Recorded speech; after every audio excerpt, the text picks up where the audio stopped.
A man ponders and wonders how success comes. He was lucky to meet a successful fellow. He asked, "How come you're this successful?"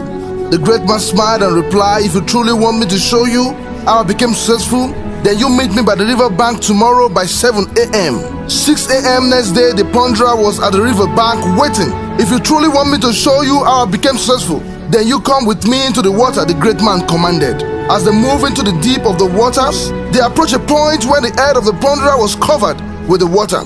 There and then the rich man pushed his head into the water forcefully. His head was buried into the water. He was down. He could not breathe. Asphyxiation set in. He lacked strength. He was dying. And suddenly he gathered strength unusual, surmounted determination. He knew he had only one option: survival. He forcefully put up his head and took a large gasp of breath. Then the great man told him, "If you desire to be great, you need same energy.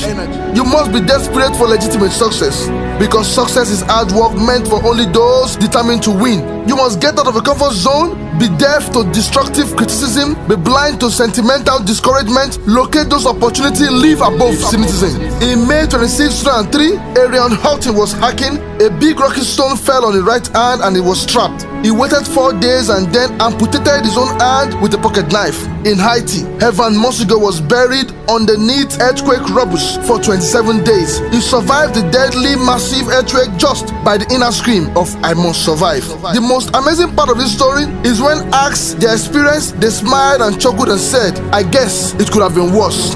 So you go ahead. Tell me you're having a bad day. Tell me about the traffic. Tell me about your boss. Tell me about your job you've been trying to quit for the last 4 years. Tell me that the morning is the town burning down to the ground. Tell me that your current situation is due to bad economy. Tell me it's your wife's attitude. Tell me your husband is the cause of your backwardness. Tell me your parents did not send you to school. Tell me you can't make it because you are located in Africa. Tell me your problem is spiritual. Tell me your excuses. How blessed are we to have tragedies so small it can be fixed on the tip of our tongue.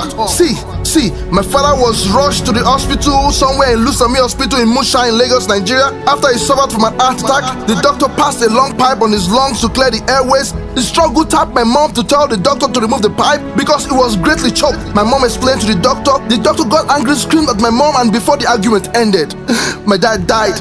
The doctor said, "You see, he's dead," and he walked away. Most people don't understand that tragedy and silence has the same address. When your day is a museum of disappointment, arguing from events that were outside your control. When you find yourself failing on the ocean of "why is this happening to me?" When you, like your guardian angels, put 2 weeks notice, 2 months to go and just decide not to speak back to you. When it feels like God is on the phone with no network. When you get punched in your esophagus by flinches of life. Remember that every year 5 million people die of starvation, 2 million people die of malaria that would have been cured with less than $2, and 2 million people die of hydration. So it doesn't matter if the glass is half filled or empty filled, there is water in the cup. Drink the shit and stop complaining. Remember that things could be worse. Remember that we have never been given things that we cannot handle. When the world crumbles around you, you have to look at the wreckage, build a new one out of the pieces that you are still alive. Remember, you are still alive, yeah. The human heart beats approximately 4,000 times per hour. Each pulse, each throb, each palpitation is a trophy engraved with the word, "You are still alive. You are still alive. You are still alive." Act it. Give no excuse. Stay in charge. It's your life. Live it. Remember, I'm your #1 fan. My name is Dr. Chris Imomole.